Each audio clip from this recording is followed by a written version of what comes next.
This is Functional and Fabulous, the omni-channel podcast, where we unbox tales of online retail and digital transformation. In this episode, our guest takes an unconventional approach to e-commerce. No one really should have been buying our stuff. Jer asks a question for a friend. How do you sell glitzy dresses? There is some bad language. The other bit that she touched on really briefly was HS codes. Yeah, And dirty word. There is some bad behaviour. Maybe should have checked in a little bit more on what I was actually allowed to do. And there are some bad fashion choices. Where's my fishtail dress? God damn it. This episode of Functional and Fabulous is brought to you with pride by Studio 49, retail e-commerce experts, omni-channel growth consultants, and cut-through performance marketing specialists. Studio 49, where your digital retail success is built. So, hello and welcome to another episode of Functional and Fabulous. If you've ever wondered what it looks like to take a fashion brand from one store on eBay to a £150 million global powerhouse, then you're going to love this one. Lauren Nicole Muir joins us fresh from her 5-year run at Opoly, where she helped steer one of the UK's fastest growing fashion brands through a complete e-commerce transformation. From Magento to Shopify, from UK only to US led, from manual merchandising to automated data-driven trading. She's a part marketer, part technologist, part trader, and somehow manages to make all three sound fun. Based in Glasgow, Lauren has recently stepped back to work on research projects and to explore how brands can make e-commerce operations smarter, leaner, and a little more human. Lauren, you're very welcome. Thank you for the intro. That was much better than I could have ever made up myself. That was lovely. You're very welcome, Lauren. Let's start at the beginning. Opoly went from selling on eBay to becoming a £150 million powerhouse. When you look back at it, what do you think was the moment that the business truly leveled up? So I got involved during the first COVID lockdown, which was quite weird. And I always said for years, my first few years of working there, I'm like, I've never had a normal trading environment. I kind of wish I had been there before COVID and could have had something to compare it to. But as I joined, the business had just launched a sister brand in activewear, which was just fantastic timing. It's almost like they knew that there was going to be a global pandemic where people maybe wouldn't want glittery mini dresses and stuff for a little while. So thankfully we launched Bone Tea, and I joined actually in digital marketing at the time. That was my background. I'd been in agency side for digital while I was at uni, graduated in the middle of COVID lockdown and started straight away at Opoly. And I think my first couple of days and weeks there, I was like, this is crazy. We're in lockdown. How do we respond to this crazy shift in demand where people are not going out? We don't know when we'll ever be able to go out again. And it was really crazy, but actually seeing what was at the time a kind of skeleton team come together and work to be like, right, we're trying to sell something here for our big brand that is our named brand that everyone knows and loves. We're trying to sell something that no one needs right now. How do we do that and how do we make it fun?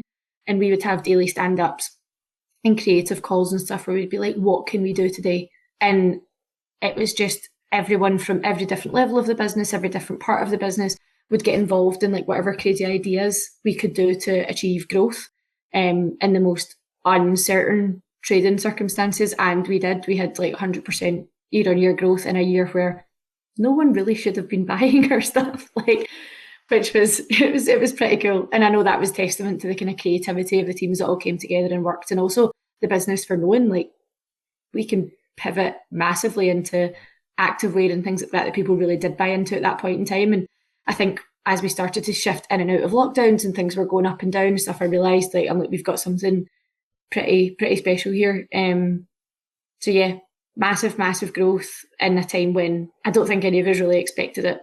It was pretty cool. How do you sell glitzy dresses, glamour dresses during COVID, out of curiosity? Interestingly, at the time I was in digital marketing, email, CRM, kind of all of our automated emails and marketing related emails and launches and promos and stuff, but also we didn't actually have a core marketing function at that point in time. So myself and one of the other guys who I worked with worked closely with our merchandising teams. I think that's where the trading side comes in for me. I love it. We would decide what the Black Friday promos and stuff were going to be. decide, do we, it's COVID, everyone's locked up, like no one's out, nothing's open. Will we just do like a fun giveaway? Will we do a fun promo? Will we say, for the next hour, you get 25% off everything on the app, go, or the first 100 people to do this, get this, and made it like kind of gamified commerce a little bit. And I was actually doing the social media at the time for Instagram, not Instagram, but Facebook and Twitter, which we, at the time, were quite big, like during Love Island, and we would live tweet during Love Island at night and stuff. And one of my favourite things, I'd be sitting like watching the TV with my friends or my boyfriend. I'd be like sitting on the brand's Twitter account, like rapidly tweeting, like, okay, if this person gets booted off tonight, we'll give away 20 free dresses. You need to tell us who your favourite person is. It's so different to what the Opoly brand is now. But at the time, we would do anything to get that engagement and get people excited and give people something. Oh, you've been locked in the house for the last like 4 weeks, but we're going to do something fun. And we would get crazy engagement on Twitter, and I'd be sitting there. I think there was like a Casa Amor one year, and it was really crazy, and there was loads of drama. And I'm like, right, for every kiss in Casa Amor tonight, I'll give away a dress for someone who tweets us a picture of them in an Opoly dress or whatever. And probably should have checked in a little bit more on like what I was actually allowed to do, because I was probably giving away more dresses than potentially should. But the community that we created and stuff was like insane. The messages and stuff that we would get, like the hype that we'd created, people would be tweeting me going, Opoly admin, like, I'm waiting for the next hour, like, for you to start live tweeting Love Island. I'm so excited. And I was sitting there like, this wasn't ever meant to be my job or what I was meant to do, but it was so fun. Like, and we'd do giveaways and we'd be like, right, go on the website and find this hidden code and things like that, and just get people excited and engaged. And yeah, use promos to do what we needed to do at that point in time. Now the brand's in a totally different position, much more kind of premium, definitely not as promo-led, kind of change the product offering a little bit. And probably we don't really do that kind of, that amount of like social engagement stuff that we did at the time. But during COVID, during that environment, it was like amazing working for a brand that was so agile and so up for testing and trialing anything, because we could have said any idea. We could have been like, I think this would be really cool. Like, we would try it and we'd have got a yes. Give it a go, and if it works, it works. If it doesn't, no harm done. I suppose It's so fun. It's interesting that you're kind of contrasting, let's say, that period with how the brand has grown, etc. But I guess there's a good argument that could be made that the traces and the muscle memory is still there, because obviously we all know that Opoly melted the internet, at least the LinkedIn end of the internet, with your new approaches to product listing pages not so long ago.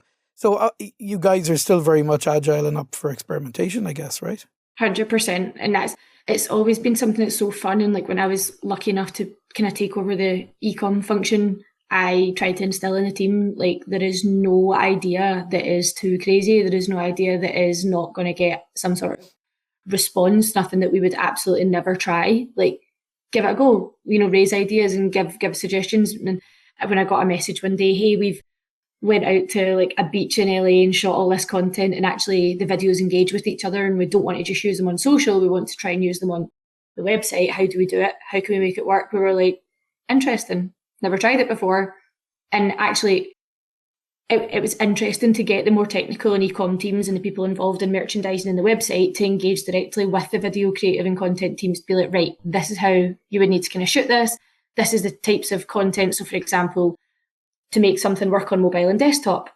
Okay, what kind of videos do we want? How do we want to do that? Where would we merchandise position 1 and 2, and getting that communication going. And I ended up making like Canva animated presentations to show people what merchandising would look like. And if it looks like this on mobile, this is what it looks like on desktop. Are you happy to, if we just test this on mobile to start with? And the brand was 92% mobile traffic. Like we prioritize mobile 100%, and working with them to go, oh, how do we optimize the video and make sure the video is like super fast and the experience is great for the customer. And it was a really fun project, and the response we got was so fun, and it validated that, like, you just do something that's a bit different and gets people talking and gets people thinking, rather than just the standard, let's get a launch up, let's pick the nicest image to put on the front. Like, actually do something a bit different and get people talking and visiting the website and thinking about, oh, they're actually really cool. They could, and the amount that we invest in creative and content, it deserves to be spoken about. Like, the teams behind it are fantastic, so it was nice to see them get the recognition. Yeah, it was such a kind of a it tickled a funny bone, I think, in people, because it was so lovely. It was so pleasurable to watch. Obviously, these are beautiful photographs on Santa Monica Pier, and the clothes look great and the models look great. And then there's this really lovely interaction between the images. The ice cream bowl and the ice cream ball dropping into the dropping from the sky, or the bikes that are moving between each other. I think I don't know. It was one of those times where it just landed so incredibly well. But you don't often see like innovation on the PLP. On the PLP, no, not at all. It's like you'll see plenty on a product detail page. Mm-hmm. And you'll see, but people don't really try new stuff on a PLP. Yeah, like the PLP is just like really functional. So to see something really beautiful on a PLP was probably why it broke LinkedIn. But one of the things I think is really interesting, though, Lauren, is that like Opoly has like a vast amount of SKUs, and it moves really, really quickly. So like you've gone through your period of unbridled creativity during COVID, and then you're in this period of growth now where people are starting to go out and people are starting to buy sparkly dresses again. And it's transformed over that 5-year period into this huge business. But that must have come with like loads of operational challenges. Like you mentioned there, you were at skeleton staff during COVID, and then into this period of spectacular growth, and moving into an organization that's doing a lot more. So maybe it'd be good to talk a little bit about some of the things that were involved there and one of the things that was a very long-winded question, sorry, but one of the conversations that we always have, and particularly with brand owners and retailers here in Ireland, is like, what is actually involved in like the operational admin of that many SKUs, and like, how do you even deal with it? Oh, it's funny because my background was marketing. When I first started to get a bit more involved in like technical side of things, it was probably more related to like product catalogs and things like that. And we onboarded a couple of different kind of pieces of tech onto Shopify, like Algolia and Nosto, and like these kind of front end solutions and stuff. And at the time, I definitely, because I come from more of a digital background, definitely wasn't actually thinking about product data whatsoever. I was thinking about the products that they looked really cool and shiny and sexy on the front end, and like, oh, they look really nice and I can sell them. And I probably had a lack of appreciation for what goes on in the back end, in the back office, and how much you need to invest to make that run smoothly, especially when it comes to a time like Black Friday or something where we could, crazy days and crazy volumes of orders and stuff, to the point where we're having to have meetings like, do we need to switch this off? Because like, can we handle the volume of orders that are going through the warehouse? Or, and that's the bit that excites me. Like, I enjoy it, but I don't actually think until probably the last 2 or 3 years, I really appreciated and understood like, oh my God, there is so much that holds this up. Like, and it underpins all of the kind of sexy stuff that I'm trying to do on the front end. And I've been lucky to work with a amazing technical team that we've built out at Opoly over the past year, who are very much like operational. They've all come from like retail background, massive retail powerhouses, and they really help me understand things that potentially I should have known. And if I'd known maybe 3-4 years ago, like, it would have been great to get those foundations in earlier in the stage of growth. But like, I have this conversation all the time. We grew at such a pace that there's things that, when you hit that like 9-figure mark, you go, I wish I'd done this before, because it's really complex now. We've got like a 7,000 strong catalogue. But did we know a couple of years ago that it was going to go this crazy? Like, would we have been aware of that? Was that what we were prioritising, or were we just like, go, do whatever you can to get out of COVID and growth? So yeah, there's been a lot of challenges, I would say, in terms of really complex catalogue, really complex migrations. Like, Jared, you kind of I mentioned this at the start. Like, when I joined Opoly, we were on Magento 1. The first year and a bit of me working there, Opoly was migrating from Magento 1 to Magento 2. We launched Bounty on Shopify. I was lucky enough to get the Bounty brand as kind of my baby when I joined the business during that time, and it was an amazing stage of growth. But also one of the most amazing things was that it was on Shopify, and I was so empowered and so enabled to do things quicker, faster. We integrated tech seamlessly, quickly. sometimes without development, sometimes with development, and when it was with development, it was still easier.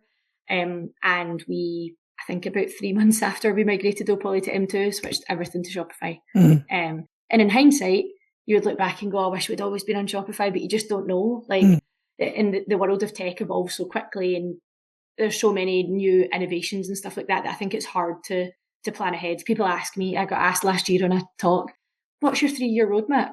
And I was like, you crazy? I've got like a 3-month roadmap, mate, at best. Like, because things change so quickly, and trying to think where Poly would be in 3 years' time versus what tech would be available versus what kind of work we have to do to get there and stuff. I think it's quite difficult when things move at such pace. Yeah. I think about, like, one of the things we get asked quite a lot is where businesses want to future-proof their business from a tech point of view.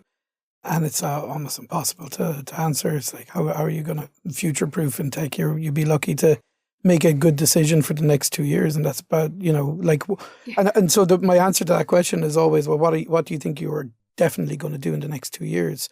And then will this piece of tech allow you to do that within the next 2 years or not? Because that's really the priority, Yeah, those were interesting times. That whole Magento and the Shopify and all the rest of it. From let's say an operations point of view, obviously with production for products and that side of things, what do you know now? Do you think about trading a catalog with respect to, let's say, the product data that you need versus what you didn't know, let's say 2 or 3 years back?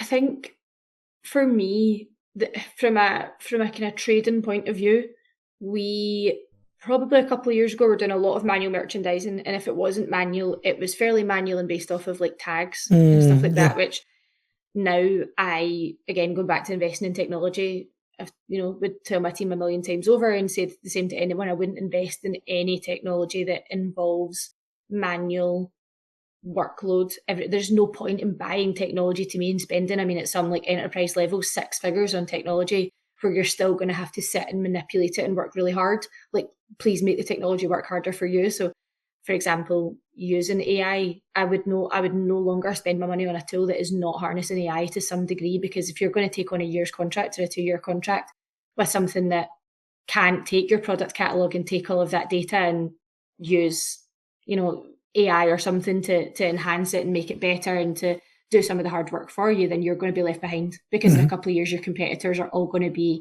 automating that manual workload, letting AI do the hard stuff, and then focusing their actual skilled team members on doing the stuff that's really exciting. Going back to that, like, creativity and actually like thinking what is going to make a big shift here, like what's going to be something really cool and different. I don't want my team sitting there going, oh, well, if we know someone likes black dresses and we put them in a black dress segment, let's boost black dresses, and like that kind of stuff. It needs to be like AI, automatic personalization, make it quick and punchy, and I'm not saying just let it sit and do its job, keep monitoring it obviously and testing and evolving and optimizing. But I would hate the thought of my team having to sit there like doing all this manual workload and sit and set and using a search tool where you have to sit and manually set synonyms in the back end. Like, if someone searches night dress, they might also mean pajamas. And like, let's get a tool that's really, really great, uses AI, uses the most up and coming technology possible, has got a really cool roadmap that they're happy to share with you and tell you what's coming for the next year or two. But also, there is no point in buying that tool if your product data and what underpins it in the back end is awful, because then you're going to go, oh, the AI doesn't work. And it's like, well, actually, you didn't use any of the product attributes you're meant to use. You didn't use meta fields properly. You're not enhancing all of your product data in the right way. We were lucky, like our team were really on the ball with the kind of front end sexy side of product data. So all of our products have got every different possible attribute they could want. We were pretty quick getting involved with native Shopify meta fields and all these different things that we now know we're going to need AI and LLMs to be able to read nicely through Shopify to make ourselves discoverable. So we're lucky that we did that. But I think the bit that I probably didn't appreciate quite as much, I got the front end stuff. I'm like, yeah, I need to know that the dress is like black, sleeveless, ruffle, all these things that make trading really cool on the front end. But again, the bit that I didn't appreciate, because my background was more marketing digital, was the operational side of product data, the stuff that actually there is no point in me doing all this on the front end and giving everyone AI personalised shopping experiences on site and doing all this digital transformation if actually the HS codes are in a mess, nothing's got a country of origin, the fabric composition isn't there. All of these things which someone who is not operational at all or was never operational doesn't really appreciate or understand. So yeah, we had to go on a learning curve with product data massively, and going through that, we're getting to this really large SKU catalogue size and really growing up in scale and, making all this money. Do we need a PIM in making those kind of decisions? Yeah. Like when you've got years of migrated product data, products that have been on eBay and Magento and Shopify and Airtable for years and stuff, and how do you harness that and make that make sense? That was the bit that was actually, I'm like, our product data is fine. Like, no one's product data is fine. Like, you need to do a lot of work on product data to make it classified as fine. So yeah, those kind of operational bits they're the tough ones. They're the really hard ones. The rest of it you can make sexy through Shopify and stuff, but the stuff outside of Shopify, it's really, there's definitely a kind of like so many different elements, like business elements come in. There's this kind of concept of fortune favors the prepared. There's elements like you're lucky because you were almost thinking about it. You didn't realize you were being lucky at the time, but you're lucky because you were being prepared and you were doing things like that. But there's also then the point where you really have to make a decision, and sometimes the decisions that are the options that are available to you. Let's say you mentioned a PIM, for example. I presume you guys went through a bunch of PIMs or made some not correct decisions, and then ended up on something that basically you eventually realized was, this is what we need as a minimum thing that will do what we needed to do, and work from there. I guess is that kind of process that you go through. Yeah, and it was quite people kept telling us, you need a PIM. You need a PIM. You need to standardize product data. You need to add some data governance, and when you get a PIM, every other system will work better and it'll integrate better and everything. And we were like, right, okay, it turns out we need a PIM. But I think we went to go out and buy like an enterprise PIM and get that all onboarded, and then had to start reality when, we actually spoke to people who were very, good at that kind of side of things. At the time, there was literally our tech team at Opoly, I think was me, doing all the kind of front end and development and Shopify side of things. An IT guy and a consultant, like an external consultant. We didn't have a tech team. So actually we had someone come in to kind of manage the tech team. He was like, this team's tiny, like we need help, we need a PIM, we need to buy all this technology, we've got this huge roadmap of stuff we need to do. And we very quickly realised, we've got a lot of foundational things that we need to fix here, product data being one of them, before we can go out and spend enterprise level money on technology to fix the problem. Like, so all the time, like if you put something low quality into a machine, it's not going to churn out anything of any great quality or not. And sometimes I think we maybe thought we were putting a plaster over the problem by being like, oh yeah, we can just buy a PIM and then everything will be fine. And actually, there was so much that needed to be solved before we could put data into a PIM. Needed to do a huge data cleanse exercise. And then it kind of turned out, actually, is that PIM what we need?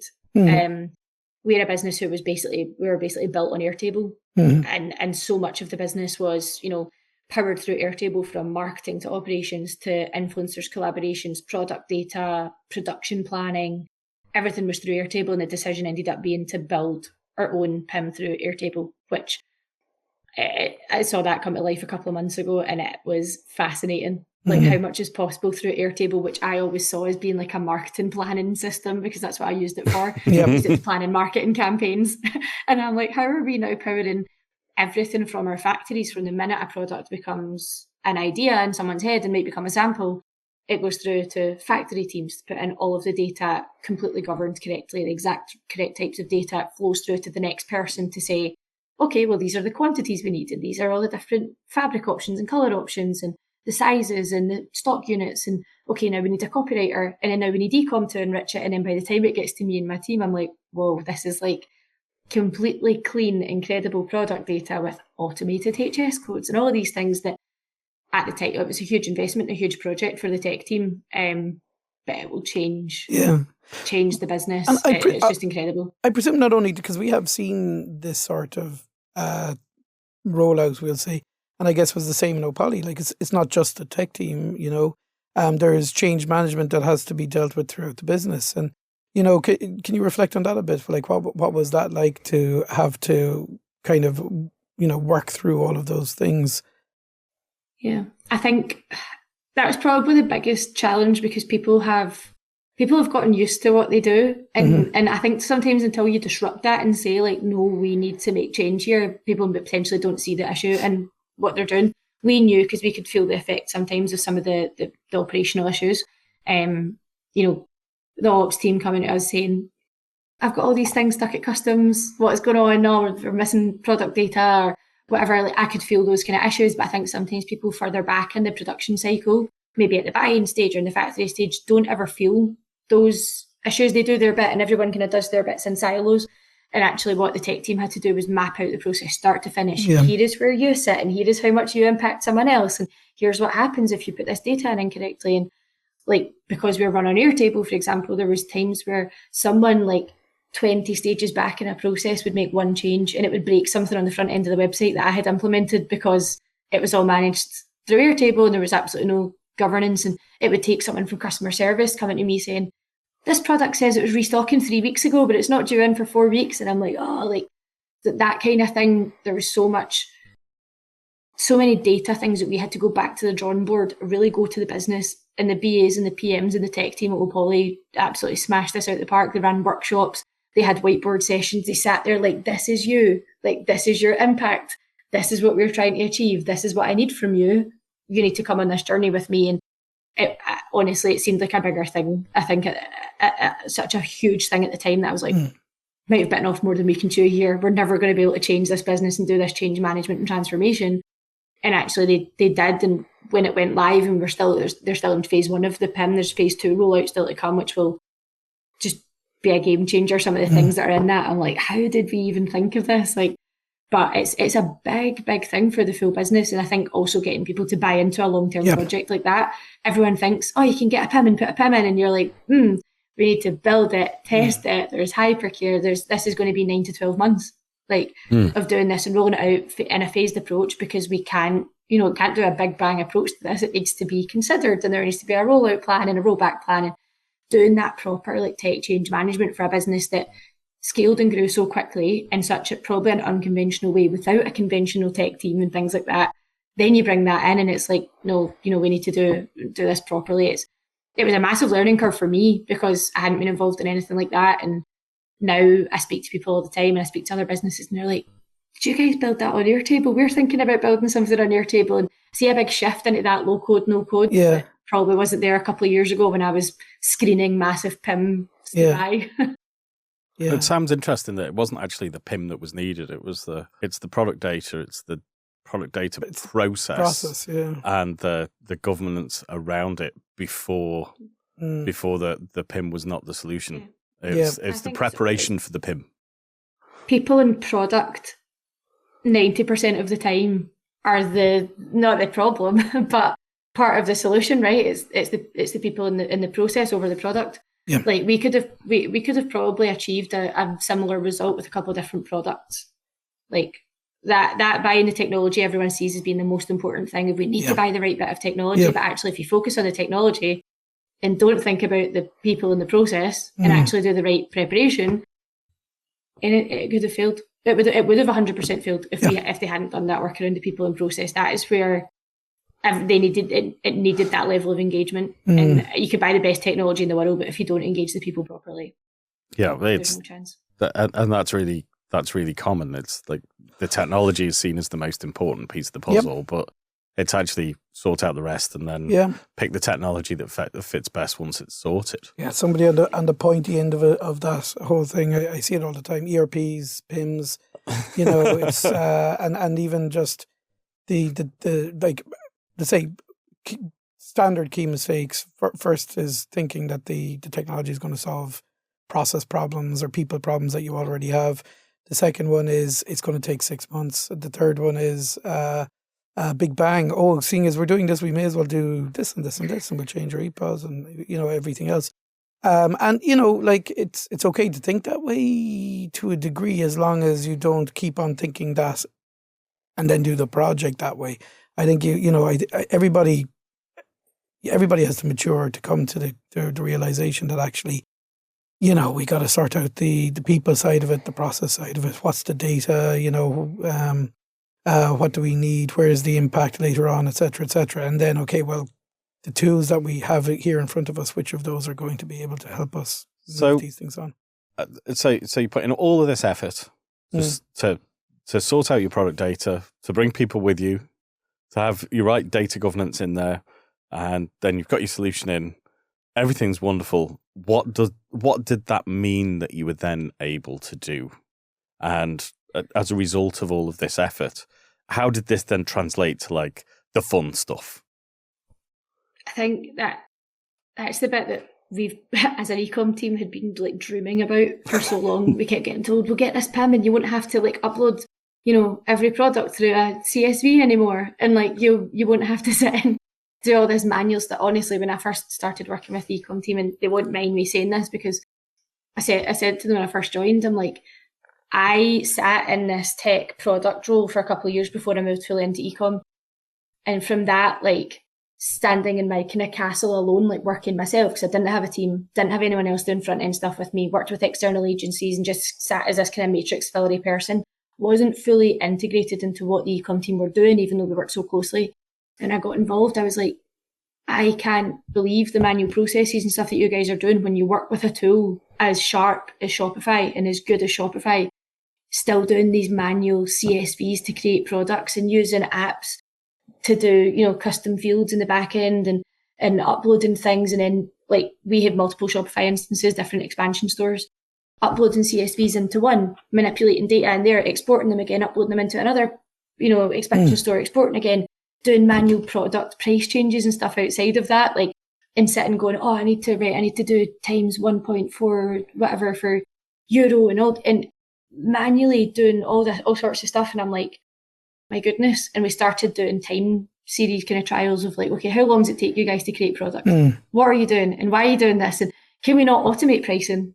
We actually started using that AI pricing tool to help us with price changes and stuff that we would previously have to sit and use Excel to decide. Can we not automate that? Can we not automatically sync products into Shopify from the PIM? So now my team go through and would accept or decline product variant, attributes and stuff based off of suggestions from the PIM. So based on everything the PIM knows about that product, its length, its sleeve length, its neck shape, its colour, its fabric, its features, everything it will be, we think this should be the occasion meta field, and we think this should be the category meta field, and do you accept that? And they go through and rather than manually typing out all of this stuff and putting it into a CSV and uploading it and all that, they just go, yes, because it's 99% of the time it's correct. They can go in and manipulate stuff if they want to, but if almost all of that manual stuff is done for them just using logic, it's almost all done for them. They get to go in and go, okay, sync live to all stores. And they can then just go in and merchandise it, spend a bit of time merchandising it beautifully, not worrying about the price because they know the price is correct because they've checked it, the pricing was automated, they've went, yeah, pricing's cool. They don't need to sit and go, did I multiply that correctly when I imported that price file? Like, that stuff and taking away the human error. Did I put that HS code into that product correctly? Was that the right HS code? Was it the right tax code? Was it the right, all of that stuff that people are, will worry about and could have real impact. We've built and tested and tried this technology that can do it for us, and we can go, yeah, cool. Empower the teams to go, you can trust this. This can do half of the boring part of your job for you. And then I can empower the team to spend a bit more time go and do a bit of competitor research, go and figure out what's cool and what's going on just now, go and learn about Shopify, sit and play about with Shopify Flow. Like, how can you automate rather than, again, not product related, but collection related. Everything was based off of tags, manual tagging. Someone would tag something in their table. The team would have to export their table board, find the product handle, import the tags that way and all of this stuff. And I'm like, but could we just automate that if that collection is always going to be full of dresses that are short, black and white and sparkly, let's make a smart collection, or let's make a Shopify Flow or something to power that, and getting them to think a little bit more about automation and efficiency and how do you make Shopify and how do you make your apps and stuff work harder for you. Not everything needs to be hard. Yeah. Like, some things are hard, but not everything needs to be. So take the boring, manual, repetitive tasks away and empower them to sit and go, I could use a tool to do this faster, or I could do something really cool here. And if we do want to spend time and effort doing things, make it something that matters rather than something that a machine can do for you. Absolutely. And that is how you create an environment where you can end up with great video on the PLP. Yes, exactly. Yeah. Spend time making sure that bicycle matches up to that bicycle correctly. There you go. Out of curiosity, because it's an area that I'm quite passionate about, the trading side of things, you know, so you came in as a marketer, then you ended up doing techie type things. And I think you mentioned that it's nearly the best. I personally agree, but it's kind of nearly the best way to come at trading almost, because you have to have a commercial mindset and a love for the customers, and an understanding of what the customers want, etc. But you also have to have the technical side of things to kind of, you know, like the more hard reality of, I've got X amount of stock left and I need to get rid of it, and what can I do in order to float that up somewhere. And so how do you find the trading side of things, and, you know, tell us a bit about that. Yeah, I think trading, when I started and when I moved from product to ecom, that was the bit I was like, I don't really have trading background. I've worked with good merchandisers and they've really helped me, but I can implement what the merchandisers want, but I didn't have that, what I thought was a trading mindset. And I was like, I was a marketer for years. Like, all I'm doing is marketing, but on the website, just seeing it as like on-site marketing. What I would have previously done through CRM campaigns and through, you know, Meta and Google and all these different things, I can just do that on the website. Like, I would always have put, you know, I'd be like, oh, I need the products that are converting really well, selling strongly, viral on social, like the products that are getting loads of clicks and loads of engagement with beautiful imagery and stuff. Let's prioritise them, make sure they've got good stock availability. I would have done that probably in a slightly manual way for all of my CRM campaigns and email campaigns and stuff that I would send out, and thinking about, you know, what ads and stuff I was going to put on different platforms and stuff. I would have thought in that way anyway. And I was like, I've got tools here that I can implement, like Nosto, that I can put on a Shopify store.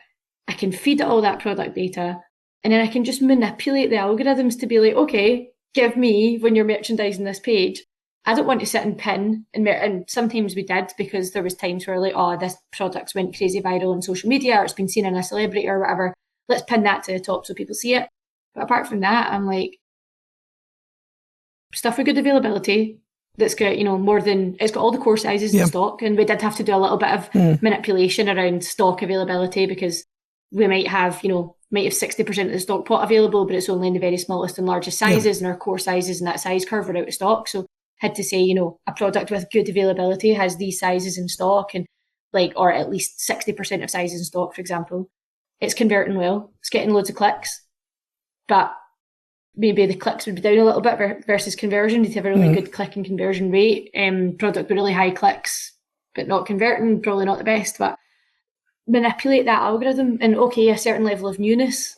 Like, when was it launched? I would rather probably show something that was launched in the last 6 weeks to 12 weeks based on seasonality, rather than something that was launched maybe half a year ago in a different season. So I'll put newness up a little bit and manipulate those algorithms and A/B test them and automate as much as I could, because from a technical point of view and an efficiency point of view, that's what I want to do. But use what traders and marketers and people who are commercially minded would know is the levers that we need to pull to sell the stock. We ended up putting things in like seasonality. So even if something had launched over a year ago, but it was a true summer product, we had good core availability of it, it was converting really well, we'd still push that, because I'm like, oh, it's a true spring summer product, let's boost that this season. Like, there were certain ones we would sit with the team on a Monday, you do a bit of trade reporting, we'd get reports in from buying of like what shapes and stuff are working well, what products are working well. And we take insights from that every week and say, you know, we let the algorithms do their job. We trust them. We know that we've honed and tested these algorithms over the course of a couple of years. We're working with this tool. We know they work, but where can we then pull extra levers? So midi dresses, for example, if we looked at our top 10 best-selling midi dresses, they were all square neckline. So we're going, okay, let's boost products that have got the attribute square neckline within midi dresses and see if that boosts the conversion rate of that category. Lo and behold, it does. What about maxi dresses? Okay, the maxi dresses that have got the fishtail shape at the bottom, they do really well. So boost fishtail within the maxi dress category.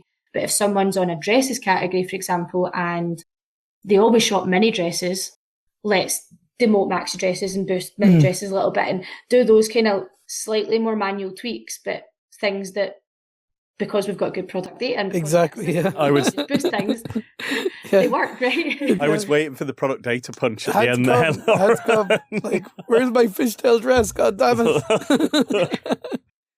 We didn't put fishtail down. Yeah, exactly. You know, but that kind of thing is like, that's where I think I was able to combine and go, okay, I know I've got a tool here that can do this, but that was important to me. Like, have we got tools that can automate the workload? Have we got the data flowing into the tool correctly? Can we do what we want to do with it? I would try and do as little manual stuff as possible. Sometimes it's unavoidable, and when you want to create the right experience, you have to sit and do it. But we would tweak things on a kind of weekly basis, right? Okay, that conversion rate of that categories went down a little bit. Let's go in and make a tweak.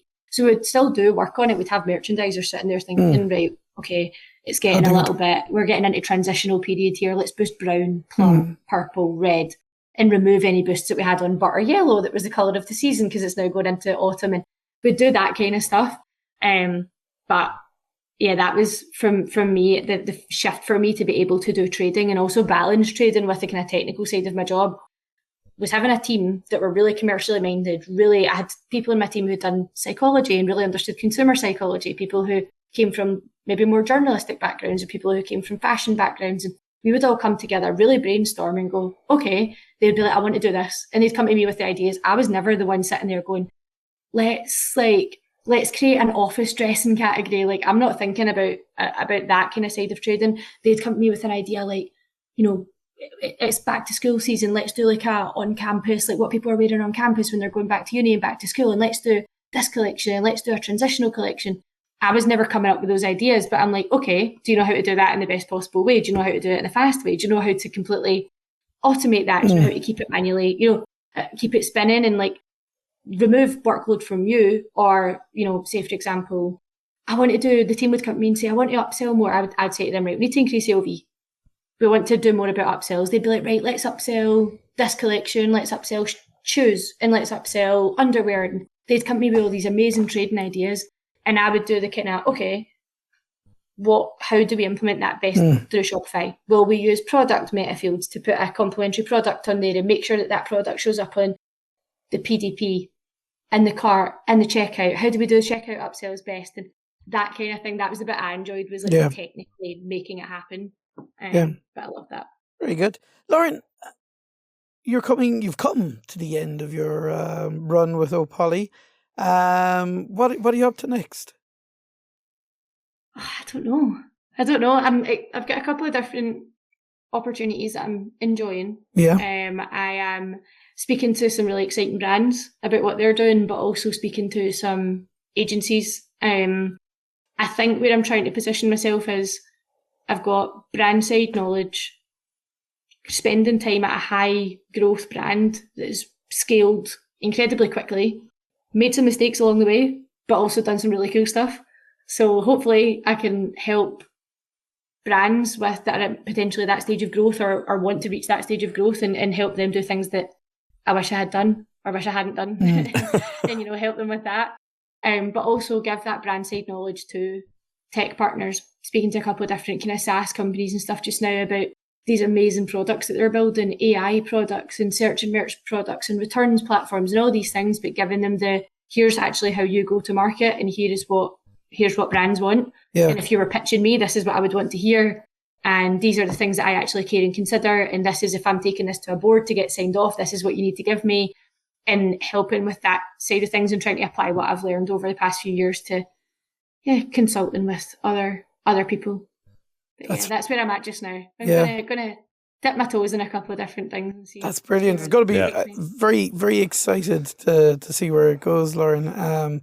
And we wish you all the best of luck with the next stage. We missed so much, but we have to draw it to a conclusion. But I can't believe we even missed Opoly going into the United States, for example. We could have had we can totally do like another hour on this. But the insight there was absolutely fantastic. So I think anybody that's listened, if you didn't get 10 takeaways from that, then go back and listen again, because there's at least 10 in there. Absolutely. Thanks so much, Lauren. We'll talk to you soon. Thanks, guys. That Lauren feels like a person with the world at her feet. I think right because now, a lot of loads and loads of experience, some incredible experience there. A lot of hard-won experience, very obviously as well, and obviously still a lot of creativity, a lot of passion.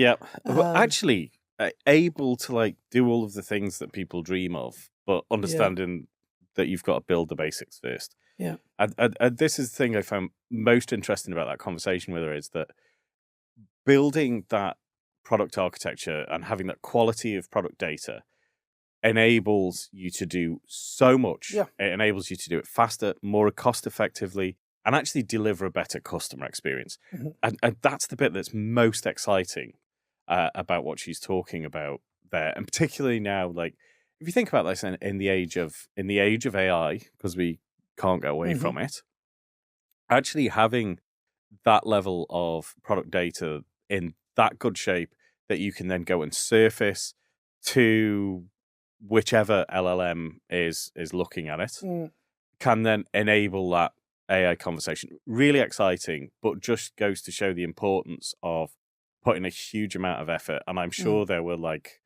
I'm sure it was horrific at some points, but getting all of that right and then being able to utilize that to just make these great experiences for customers. Love it. Yeah. It's an enormous competitive advantage. We were talking in other podcasts about, or other episodes about, how the ability to identify what works well in a large collection of anything. So we were talking about customers previously, but here we're talking about product. If you want to know what's working and what's not working, you have to be able to classify, identify, categorize, the product data that you have. So being able to talk about things like, okay, if we've got a square necked midi dress that's doing well, we're going to promote square necked midi dresses, requires you to know that these are square necked midi dresses, which means that the product data has to be there in the first place in order to do it. Otherwise, you're flying blind. And that needs to start at the factory. Mm-hmm. Yeah. Actually, it needs to start at an idea. Starts at the idea, probably. Yeah. Yeah. Like what's going into it, and then coming out. Yeah. There's a lot in there. We didn't get to touch on a lot as well. I suppose one of the advantages, to a degree, is that business, Opoly does own the factories that it buys, that it uses, so was able to implement this all throughout the chain. There's no reason it shouldn't be implementable across most supply chains. The other bit that she touched on really briefly was HS codes. Yeah, and dirty word. And they just make me want to cry, because HS codes are so incredibly complicated for importation into the US. So with such an extremely delicate outcome, in terms of, you can swing between going terribly wrong and not having a problem. Yeah, with the choice. It's the difference between getting charged a couple of percent as a tariff and 30% plus, even higher. So HS code accuracy can have a huge impact on like unit profitability. Yeah. So even something as small as that doesn't even impact merchandising, which is all the cool stuff that she was doing. Yeah. But also incredibly important, because if you can do all the cool stuff, you ship it off to America, then it gets slapped with effectively a penalty, and then you're in. And then all of a sudden your business that was your business case that then looked all profitable and handsome suddenly looks all unprofitable and ugly. I didn't know where I was going to go with that. I was waiting for the outcome there now. That was wonderful. I think we probably went way over time on the call itself. We could have spoken to Lauren for so long. I think Lauren should come back. Yeah. Also missed, did you know that Opoly started off on eBay as a charity setup. It was for a charity funding charitable activity in Cambodia.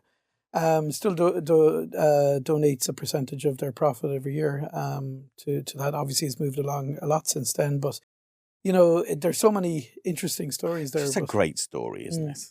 It's fantastic. So, yeah, I want to keep an eye on Opoly, and I want to keep an eye on what Lauren ends up doing, because I think it'd be wonderful. Well, thanks very much, Gordon. Thanks, Shep. Again, take care. You've been listening to Functional and Fabulous with Jerk Johan and Gordon Newman. If you'd like to know more about the podcast or about Studio 49 and omnichannel stories, please go to functionalandfabulous.ie. Our sound engineer was Elaine Smith, and the show was produced by Roger Overall.